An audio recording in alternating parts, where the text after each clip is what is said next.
Can you ride a motorcycle in a bus lane? This should be a simple question. But the bikes in bus lanes question is not that easy. At MAG we have been campaigning for access to bus lanes for over 3 decades. But there are 208 local transport authorities in the UK, and each gets to make its own decisions about bus lanes. Of those 208 transport authorities, 159 operate bus lanes. And of those 159 authorities, just 56 allow motorcycles into some or all of their bus lanes. Out of a total of 584 miles of bus lanes in the UK, motorcycles are allowed to use 281 miles. The fact that access or not could almost be decided by the flip of a coin is a big problem. So this is Hagley Road West. As you can see, the bus lane here does allow access to motorcycles. Now you might expect that as the outbound route allows access, the inbound route would too. But does it? So here we are on Hagley Road West inbound.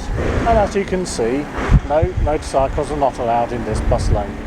So this is the A34 Walsall Road from Birmingham into Walsall. This is a stretch of bus lane where you can't use a motorcycle. Now, you may say, there's a bus sign there that says that you can use a motorcycle in this bus lane. That's true, but this is a sign for the beginning of a bus lane.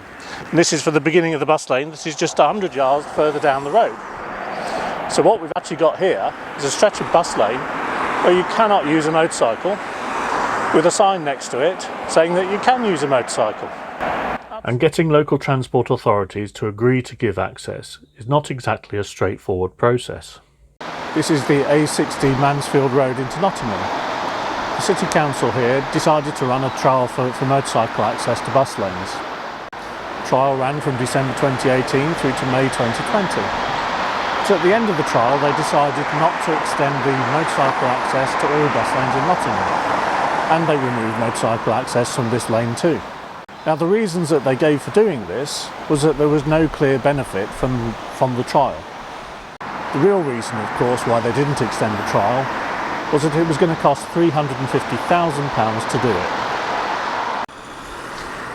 This is the Kirkstall Road into Leeds. The bus lane on this route is going to be subject to a motorcycle access trial. The trial is promised to begin in the spring of this year. Local MAG activists first asked Leeds City Council to give access to motorcycles in bus lanes 8 years ago.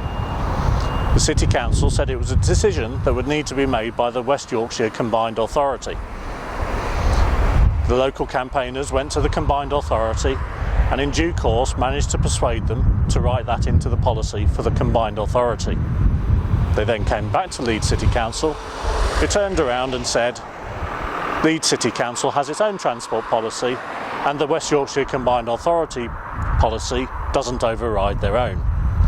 So there then had to be a further set of meetings, discussions, complaints raised even, to get to the point where this trial has finally been put in place. What's the sense in this? 48% of the bus lanes in the country already allow access to motorcycles. How many more trials do we need? How long does it take to make a simple decision of this nature? There's no use prevaricating about the bush. 3 decades of campaigning have won us access to 48% of the total bus lane length in the UK. MAG will, of course, continue campaigning at a local level, prioritising those authorities with the most bus lanes.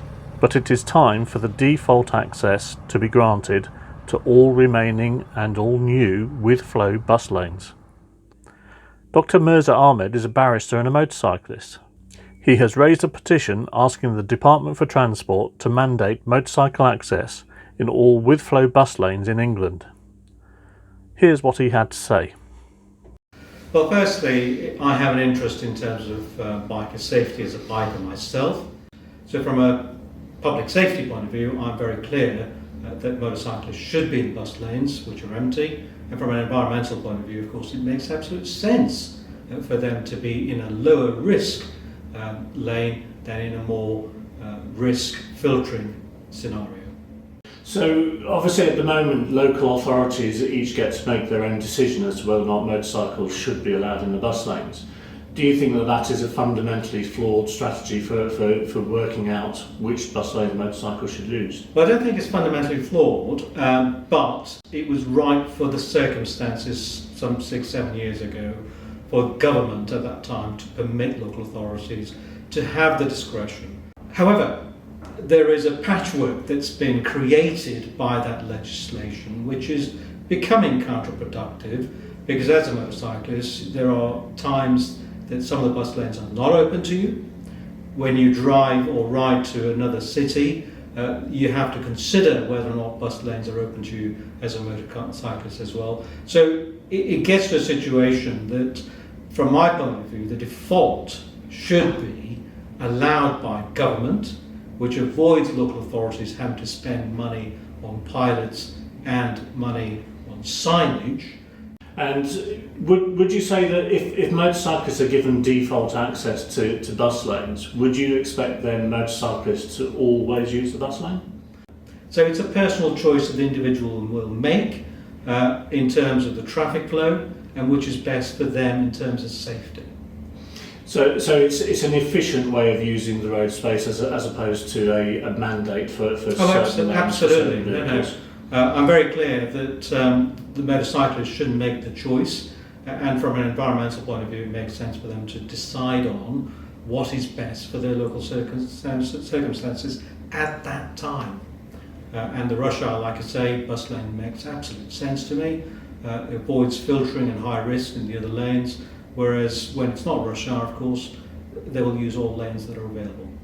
So obviously you started this petition. Presumably you'd be keen for all the watchers of this video to sign it. How should they go about signing that petition? Absolutely, I encourage them to do so. From a public safety point of view, and I make this distinction very clearly, it's obviously for motorcyclists, but of course at the end of the day, all users of the road network should sign it.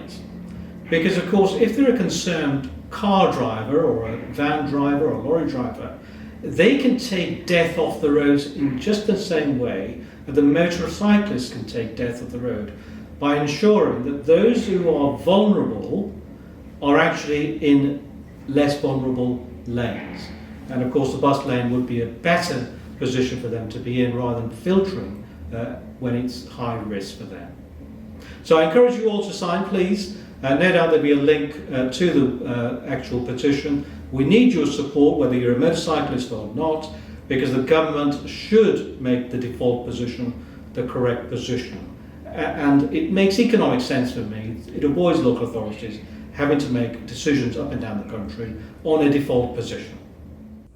So there you have it. You can help us to win default access to all with flow bus lanes by signing this petition. And if you are not already a member, please do join MAG today.